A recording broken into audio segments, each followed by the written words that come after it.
Okay, moving along. Lots of great speakers still in the wings there. I think, Dave, you're going to be up, honey. You know, we hear so much about abortion and what it does to women because we're the ones that have the process done to us. Very rarely do we hear about the impact of what it does to a man. And I'm here to tell you that it affects men just as much. I believe that men don't understand. They can't give voice sometimes to that pain in their heart. They don't understand it. We women get it because we're the ones that, you know, that made that choice. So, with that, I would like to introduce you to one of my favorite people, a brother in Silent No More. He's not only a deacon, he's also a doctor, veterinarian, and a wonderful man who's just written a book called Through My Father's Eyes.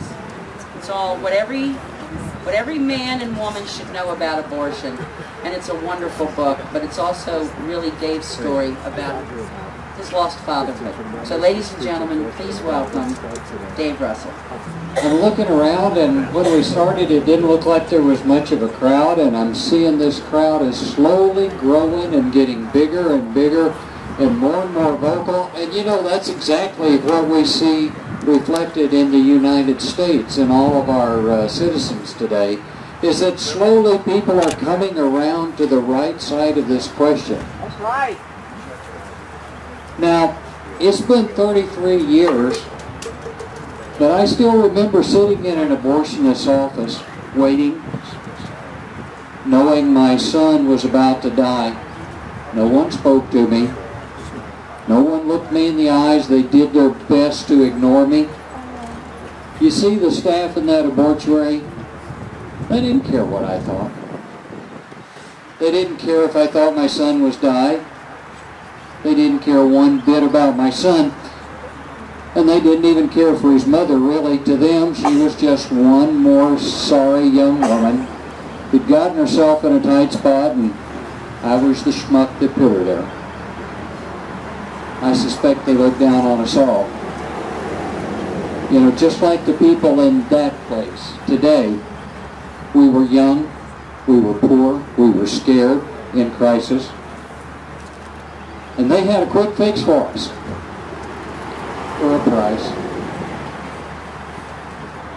But you know, we weren't important enough for them to stop and consider what was going to happen to us. 43 years since Roe, and nothing's changed. Wow. So let me share a few facts with you.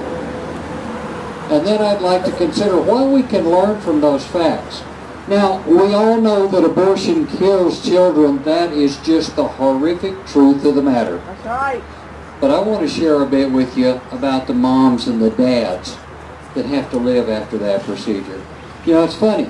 These days, the news is full of the news about the Zika virus and public health crises. And I'm wondering, where is the news about the public health crisis that's taking place in that building right there? We've got a public health crisis in that building that dwarfs the Ebola epidemic. Now here's the facts. There's 4 that I want you to take home with you today.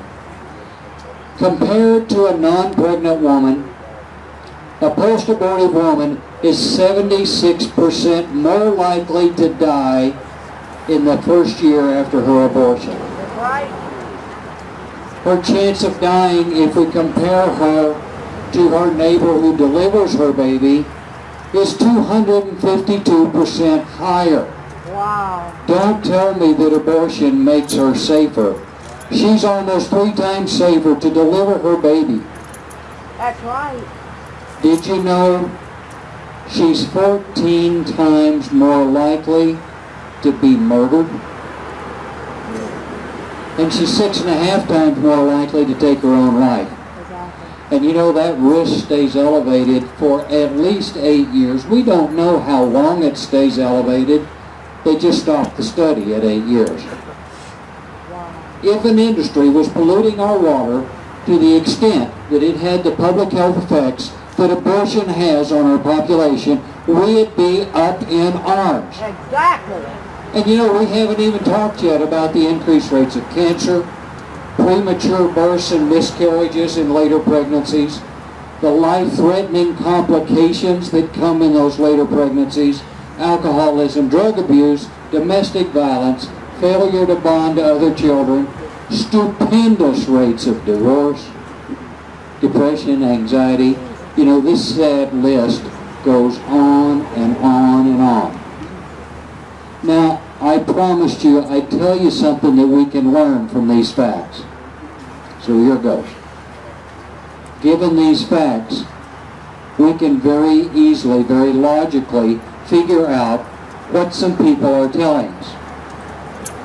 Specifically, let's think for a second about the pro-abortion politicians in Washington. They're telling us loud and clear that they don't care one whit about our children. It's so easy to overlook them. They're so tiny when they die. And they are worth so much money. Yes. You know, 2,000 years ago, Judas sold out for 30 pieces of silver. Yes. All I can say is the price has gone up, but the principle is the same. Wow. Wow. Our president is telling us... Preach it. Our president is telling us he doesn't care one whit about children who have to grow up because their mother had an abortion and she can't bond with them. Wow. Or mothers who have to live a life without their children, or husbands who have lost their wives through death, divorce, alcoholism, drug abuse. Pro-abort congressmen and senators are telling us they couldn't care less Exactly. about an institution that's adding to the murder rate in this nation. Oh, they'll wail piteously over gun violence. But you know, when it comes to the ruin that occurs in that building over there, they're blind and deaf. And finally, our governor. You know, he's telling us that he doesn't give a damn about our wives, our daughters, our sisters, our friends. They're just not important enough to rein in an industry that not only endangers their lives, but it endangers all of American culture. That's right. And the leadership of Planned Parenthood of America, they don't give a damn either about our children, or the mothers, or the fathers, who have to live with the toxic waste products of their industry. Yes. You see, we know what they're really thinking, what's really going on, not what they tell the press, by the effects that we see. Right. So we've got to ask ourselves today, what's really important to us? And what are we willing to do about it? What do we give a damn about? Because true conviction requires action. That's right. And history will judge what we really cared about, not by what we said here today, but by what we have done. That's right. Are we willing to spend our time and money to replace the pro-abort sycophants in Washington and Richmond? Yes. And the delegate will tell you, it takes more than just your vote. Yes. Pro-life politicians have a huge job ahead of them. They have to have the money to fight a multi-billion-dollar media campaign. They have to have people who will walk the streets handing out literature. They have to have people who will hold their colleagues' feet to the fire when bills like this Pain Capable Act come before our legislature.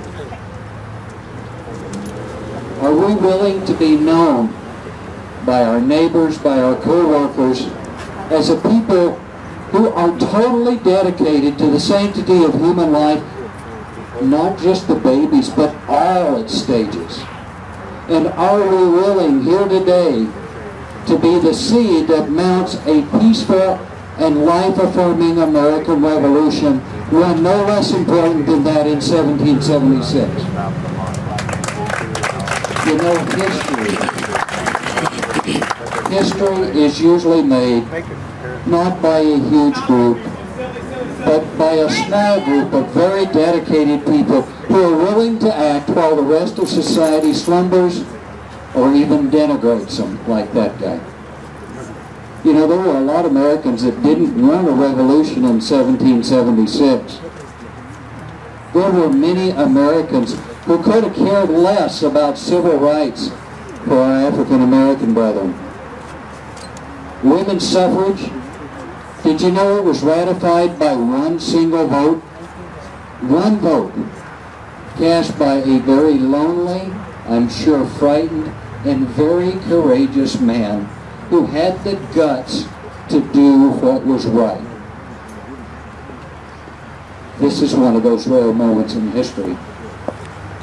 So let's let this year be the year our children remember as the year when the world changed. And let's let this day be the day that future generations recall when the tide turned.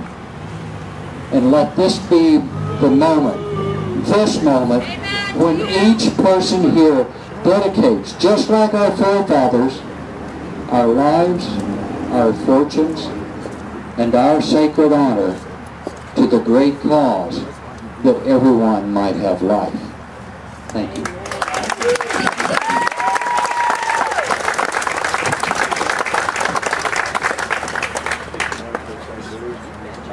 Thank you, David. David drove all the way down from Waynesboro, Virginia this morning. The big metropolis of Waynesboro. Thank you so much. He's a tireless warrior. Okay, folks. I just don't know which. Let me read you something. I just shared this with Delegate Dave LaRocca. And it's another reason why we really need to get involved in the movement. And one way you can do that is get involved with the media. Because you know what? We all know they don't tell our story, do they? I mean, look over here. You would think that we're the terrorists, right? We're the ones. The story just doesn't get out. So I encourage you. I know my friend here, Amanda. Amanda's always writing letters to the editor. Marie C. Hey, go girl! You know, you got to write letters to the editor. You got to let them know. You got to call the TV stations. You got to call them down on things.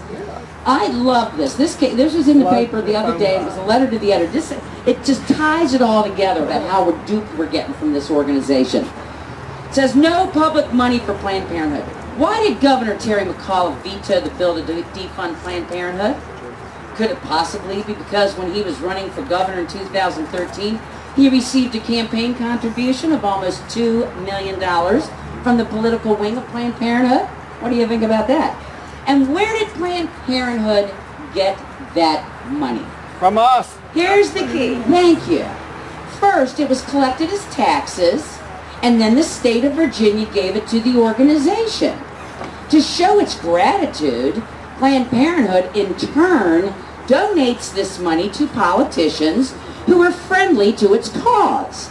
This is known as greasing the political wheel. All of this money came directly from us taxpayers, whether the taxpayer wanted to donate it or not. There are only 6 states in the country that allow an unlimited amount of money to be donated to a state campaign. Those states are Alabama, Missouri, Nebraska, Oregon, Utah, and Virginia! Virginia! Yeah! Shut it down! So just one more bit of information. The federal government gives $500 million, or $500 million of our taxpayer dollars to this abortuary over here. And there are other 600 locations around. In return, Planned Parenthood gives tens of millions to Democrat candidates running for office. Enough is enough. Call your state delegate and get Virginia off this list of 6. You know, that's good stuff. And if you see something that's outraging you, please. It's, you know, when I read the letters the other, it always seems like there's more on the other side. You know, so let's get involved. Please do it, okay? All right, we've heard from Dave and what abortion does to men. Our next speaker, Andy came all the way from Leesburg, Virginia, and Andy is another one of my Silent No More sisters. We're up at the March for Life, confronting all that evil and giving our testimonies on the Supreme Court steps. Real quickly, let me just share with you a campaign that we're doing that's so beautiful. Maybe we can wait for the ambulance. Good. They're not coming here. That's a good thing. Okay. We have a campaign called Healing the Shockwaves of Abortion. Okay? Healing the Shockwaves of Abortion. It's part of the Silent No More campaign. We introduced it last year, and it was really to show how the tentacles of abortion spread their little tentacles into our community. Let me just share this with you, and I think you'll all really understand what I'm saying here. Abortion is like an earthquake whose violent shockwaves unsettle the earth for hundreds of miles around. The loss of one child to abortion impacts everyone involved: the mother and the father, the grandparents, the siblings, family and friends, even the abortion clinic workers and the abortionists themselves. To acknowledge and begin to repair that damage that abortion has sent rippling through our society, the Silent No More Awareness Campaign launched a new initiative called Healing the Shockwaves of Abortion. And that gives us a voice to all those who've been hurt, all those who regret the abortion that they took part in, and all those who mourn the loss of each innocent life. Andy has been tirelessly working for Silent No More and sharing her experience with the shockwaves. She has shared with her children about her abortions. We all do. When we're Silent No More, we have to let our families know what we're doing. No surprises, you know. And maybe you could even talk a little bit about that and weave that into your testimony about what it's like to tell your kids. Not easy, I can tell you that. So with that, this is Andrea Pearson, better known as Andy, and she was my house guest last night, and I love having her with us. Thank you. Your feelings after abortion. You may have a wide range of feelings after your abortion. Most women ultimately feel relief. Some feel anger, regret, guilt, or sadness for a little while. Serious long-term emotional problems after abortion are about as uncommon as they are after giving birth. This is off the Planned Parenthood website, and I'm here to refute those words. Deception is the definition of Planned Parenthood. It is the very foundation that it was been built on from its very beginning. And the lies continue. The abuse continues. And we need to put an end to it. Today, I will share with you how Planned Parenthood's deception impacted my life. I will take you on a journey through abortion and its damaging effects. And I want you to know that each time that I share my story, I share the story of hundreds of men and women. Being involved with Silent No More and Rachel's Vineyard, I have listened to numerous testimonies. And even though the circumstances were different, I have discovered we experienced so much of the same emotional, physical, and spiritual difficulties. My story will be somewhat like those young women that you see entering the doors over there. Women who are led to believe there is no other choice. I was 18 years old when I became pregnant.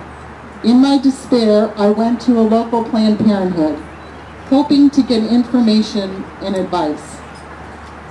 Planned Parenthood knew I was scared, desperate, and I was alone.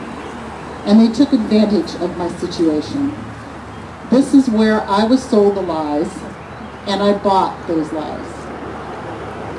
You're so young. You've got your whole life ahead of you. It's a quick and easy procedure. And afterwards, you can go back to your normal life. This is the best thing for you to do. This is a good and healthy choice. There was no discussion of any other alternative, and I felt there was no other choice. So with the truth hidden from me, I left with a quickly made appointment for an abortion, not knowing the consequences that I would face. Within a couple days, the father of the child and I were sitting in a waiting room of an abortion facility. As we sat there was this overwhelming feeling in my heart. I mean, this just did not feel right. But yet I was told it was a good and healthy choice. And I told myself that this has got to be okay because it's legal. When I heard my name called, I slowly entered through the doors to a room where my child's life would end. I would never meet the person about to take the life of my child. He just entered the room ready for his mission of destruction. And with no explanation of what was going to occur to me, he began the execution. The procedure, quick and easy. Actually, there was nothing quick and easy about it. To me, it seemed like it went on forever, and it was painful physically. It felt exactly like what was happening. A suction, which I read is about 29 times stronger than a home vacuum cleaner, ripped my baby from my womb. And I felt every bit of it. All I could do was stare at the wall, biting my lip, trying to get through it all. When the abortion was complete, I was directed to a room where several other women were recovering from the same procedure. We laid on hospital-type gurneys lined up against the wall. None of us made eye contact with each other. Some were weeping, while others remained silent and dazed as though they were disconnected. As I lay there waiting for that feeling of relief, the problem was solved. It was over. But what I felt was shame. I just allowed a stranger not only rip a part of my soul,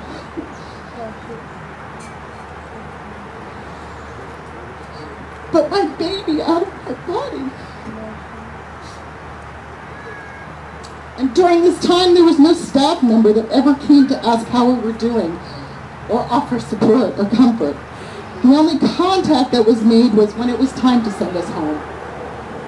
I was never given any aftercare instructions, no emergency contact. When you're released, you leave. There was no follow-up call, no follow-up appointment. I was told if I had any problems to contact my physician. Back to my normal life. Within days after my abortion, I developed a fever. My fever became so high that my mother took me to the emergency room, where I would become admitted and given IV antibiotics due to an infection. My stay in the hospital would be over a week. When I finally returned home, I started to relive the abortion procedure. I would vividly remember, and I still do, the sounds of the suction, the physical pain, the coldness of that room, and the other women's vacant stares. The full impact of my decision and its consequences were starting to evolve. My relationship with the baby's father dissolved quickly. I couldn't stand to look at him. I didn't want him to touch me, and I grew to hate him. I became depressed, and both my physical and emotional pain grew. Alcohol and drugs became my comfort and my escape from the pain. I developed a promiscuous lifestyle to experience the feeling of being wanted again. Yet deep inside, inside bitterness grew, and I became indifferent toward men. I found myself growing distant from the ones who really loved and cared for me the most, my family, and especially God. I hated myself.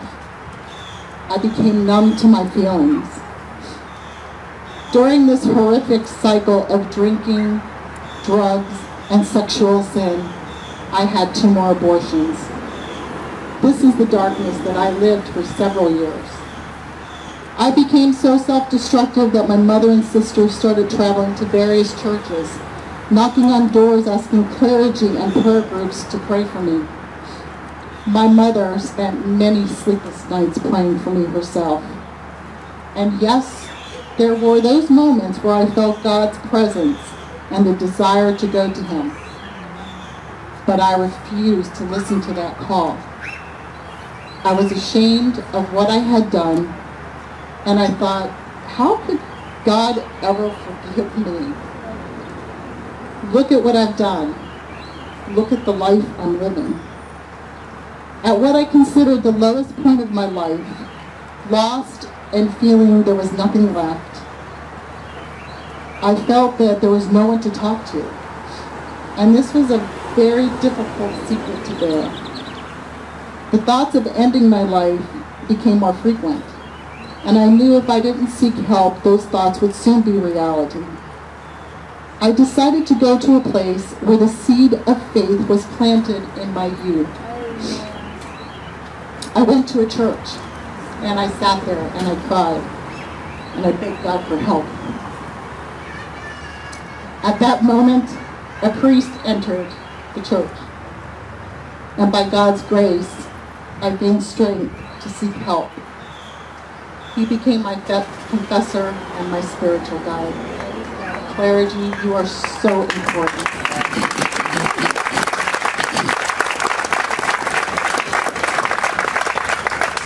This was the beginning of a long journey, a beautiful journey, but a very hard journey. This wonderful priest later revealed to me that I had answered his prayer because he prays for women who have had abortions to come back to the church to find healing and peace. Yes, so beautiful.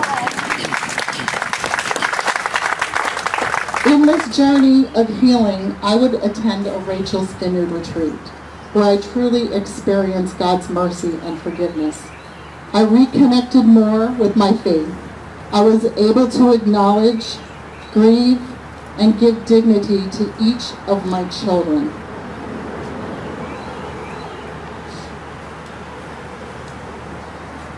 John Michael, George Stephen, and Mary Elizabeth.